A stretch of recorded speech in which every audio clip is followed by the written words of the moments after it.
Last year, Felsh was struggling to take care of his brothers, Remember and Conrite. He's been taking care of them since he was 12 years old.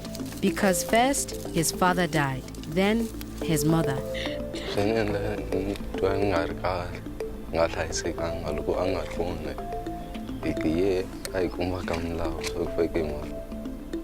The three boys were victims of the stigma attached to AIDS. Relatives were frightened by the illness, and they didn't want to take the orphans in.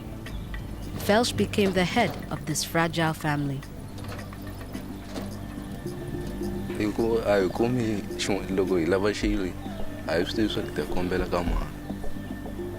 At least the boys were able to use these huts that belonged to their mother's family.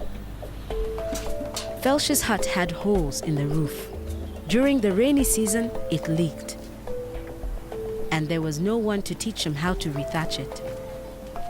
Conrite and Remember's hut smelled badly of urine, and the daily sweeping stirred up the lice and other insects that crawled over the boys at night.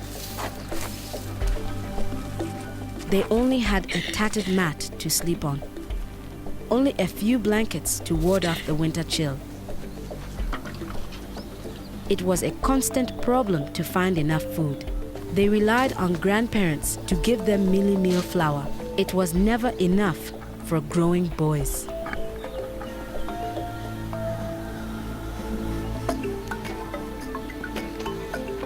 Just 7 months later, a feeding point has been set up in the Belvedere area. It's the first step towards a full life center. It's the same location where Constance and Ellery come. And there's a hot meal for Conrite and Remember after school too. A feeding point gives support for orphans in their own community. A daily meal is provided until the children are old enough to be independent. Only the most needy are registered in the program. With food in their bellies, Remember and Conrite have energy to play. They meet other children their own age.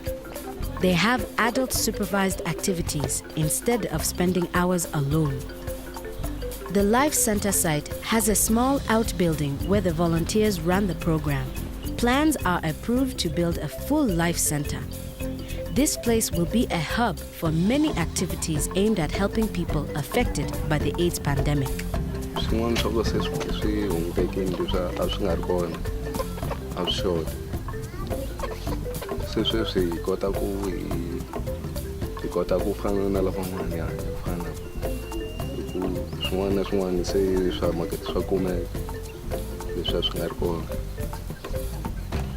Felsh asked for help with housing.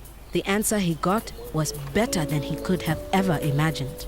The volunteer workers applied to a government program for orphans and got some funding. The result is this new house.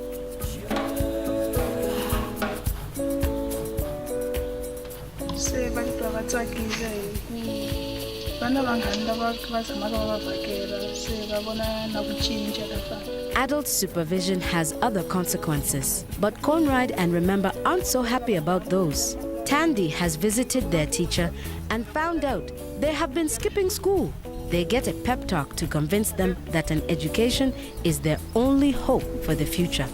Felsh doesn't need any persuasion to stay in school. He wants to be a pilot. The volunteer workers are helping him to get ID so he can apply for the training school.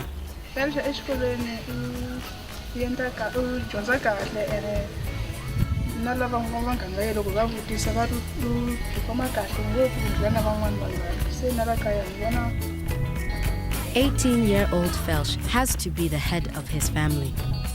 But with the help of Hands at Work in Africa, his future is much brighter."